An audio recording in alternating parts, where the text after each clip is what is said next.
పెదవడ్లపొడి గడ్డిపాటి వారి కళ్యాణ మండపంలో మొక్కజొన్న రైతుల సమస్యలపై సదస్సు జరిగింది. ముఖ్య అతిథిగా సిపిఐ జాతీయ కార్యవర్గ సభ్యులు ముప్పాళ్ల నాగేశ్వరరావు హాజరయ్యారు.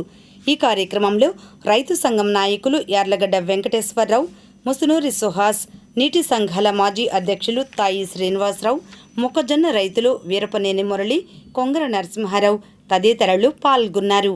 అనంతరం వారు మాట్లాడారు.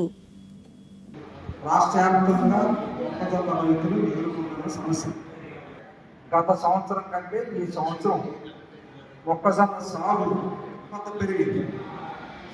12.5 లక్షల ఎకరాల్లో మొక్కజొన్న సాగు ఈ సంవత్సరం రాష్ట్ర వ్యాప్తంగా సాగు. ఎకరానికి 30 క్వింటాలు వేసుకున్న దాదాపు 38 లక్షల మెట్రిక్ టన్నులు మొక్కజొన్న ఉత్పత్తులు. కేంద్ర ప్రభుత్వం ప్రకటించిన 24 పంటల్లో మొక్కజొన్న పంట కూడా మొదలు అది 2004లో. కేంద్ర ప్రభుత్వం మద్దతు ధర ప్రకటించి చేతులు దొరుకుతుంది. ఎవరు ఏదైనా కొనుక్కున్నా పర్లేదు, అక్కడ సంబంధం. అలా చూసుకున్నప్పుడు ఎప్పుడైతే అటువైపు కేంద్రంలో ఇటు రాష్ట్ర ప్రభుత్వాలు నిర్లక్ష్య కారణంగా కొనుగోలు కేంద్రాలు ఏర్పాటు చేయకపోవడం, పంటలను ప్రొక్యూర్మెంట్ అంటే సేకరించుకోవడం వల్ల వ్యాపారస్తులు, వాళ్ళకు సంబంధించిన దళారులు సిండికేట్ అయి మన కింద మొక్కజొన్న ప్రారంభంలో 1800, 1700 పెట్టినప్పుడు ఈ రోజు మారుమూల ప్రాంతాలకు వెళ్ళి మనం పరిశీలిస్తే 1200, 1300 కంటే. దీనికి కారణం రాష్ట్ర ప్రభుత్వమే. ఎందుకని రాష్ట్ర ప్రభుత్వం ఇప్పటికే కొనుగోలు కేంద్రాలు పెడితే పోటీ పెరిగేది, వ్యాపారస్తులు కూడా రూపాయి పెంచవు.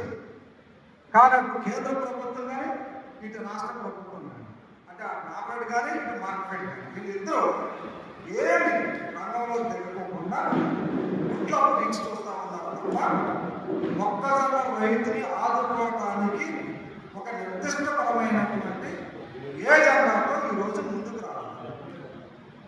దీనివల్ల పెట్టుబడి రైతు నాయకులు చెప్పినట్టుగానే నేను చింతలపూడి వెళ్ళినప్పుడు మన 13వ తారీఖున ధర్నా చేశాను.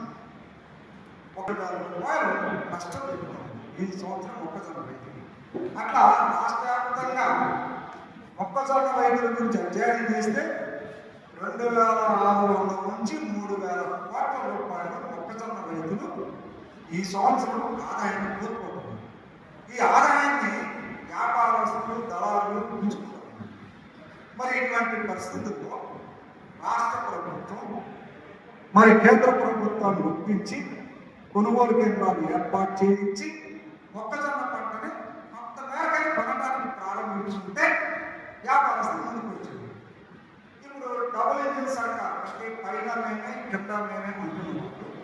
మరి కేంద్ర ప్రభుత్వంతో ఒప్పించి మొక్కజొన్నలు ఎందుకు కొనుగోలు చేయించలేకపోతున్నాం? పక్కన తెలంగాణ ప్రభుత్వం ఉంది. తెలంగాణ ప్రభుత్వం కేంద్ర ప్రభుత్వాన్ని ఒప్పించి వాళ్ళు నాకు నాయకులు ఉపన్యాసం వచ్చినాయి.